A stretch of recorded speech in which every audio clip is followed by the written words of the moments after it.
వందే మీనా పుస్తకధారిణి. సిద్దిపేట జిల్లా బర్గల్ మండలం శంభగిరిపై వేంచేసి ఉన్న విద్యా సరస్వతి అమ్మవారి యొక్క వసంత పంచమి మహోత్సవాలు అతి వైభవంగా జరుగుతున్నాయి. అందులో భాగంగా ఉదయమే అమ్మవారికి శ్రీ అభినవోద్దండ విద్యాశంకర భారతీ స్వామి వారు పుష్పగిరి పీఠాధిపతులు వారి కరకమలంతో అమ్మవారికి విశేష పంచామృతాభిషేకం జరిగింది. తర్వాత సేవా కార్యక్రమం జరిగింది. ఇప్పుడు అలంకార సేవ జరిగింది. ఇక ముందు లక్ష పుష్పార్చన జరగబోతుంది. ఉదయం 6 గంటల నుంచే అక్షరాభ్యాస కార్యక్రమాలు వైభవంగా జరుగుతున్నాయి. ఈరోజు అమ్మవారిని దర్శించిన, అమ్మవారిని జపించిన, అక్షరాభ్యాసం చేసిన అమ్మవారి యొక్క పరిపూర్ణమైన ఆశీస్సులు ఉంటాయి. ఈ వసంత పంచమి రోజున దేవతలందరూ కూడా, దేవతలు, దానవులు, యక్షులు, కిన్నులు, కింపురుషులు అందరూ కూడా అమ్మవారిని పూజించేటువంటి రోజు. ఈరోజు అమ్మవారి యొక్క ఆశీస్సులుంటే తథోజయం ఉదయరై తర్వాత విజయపథం వైపు మానవుడు వెళ్ళగలుగుతాడు.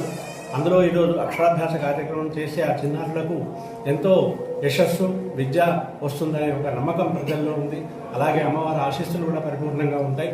ఈరోజు సాయంకాలం 2 గంటలకి శ్రీ శారదా వైదిక స్మార్త విద్యాలయం విద్యార్థులకు శ్రీ మాధవానంద సరస్వతి స్వామి వారి యొక్క కరకమలచే జయపట్ట ప్రధానోత్సవ కార్యక్రమం జరుగుతుంది. ఈ కార్యక్రమాల్లో అందరూ పాల్గొని అమ్మవారి కృపకు పాత్రలు కావాలని మనసారా కోరుకుంటున్నాను. వచ్చినటువంటి భక్తులకు ఎలాంటి ఇబ్బందులు లేకుండా అన్ని వసతులు దేవాలయ కమిటీ వారు ఏర్పాటు చేశారు. అందులో భాగంగా వచ్చిన ప్రతివారు అమ్మవారి యొక్క మహాప్రసాదాన్ని భుజించి వెళ్ళే ఏర్పాట్లు చేశారు. అలాగే దాహార్తికి దాహం తీర్చేటువంటి ఏర్పాట్లు చేశారు.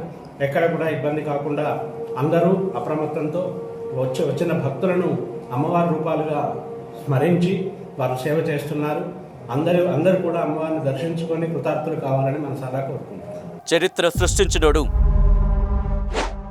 ఇప్పుడు ఆ చరిత్రని తిరగరాయబోతున్నాడు. అబద్ధాల గోడల్ని బద్దలు కొట్టి నిజాలను రాగా మీ ముందుంచబోతున్నాడు. నిజమైన వార్తల కోసం వెంటనే డౌన్లోడ్ చేసుకోండి రా యాప్ని.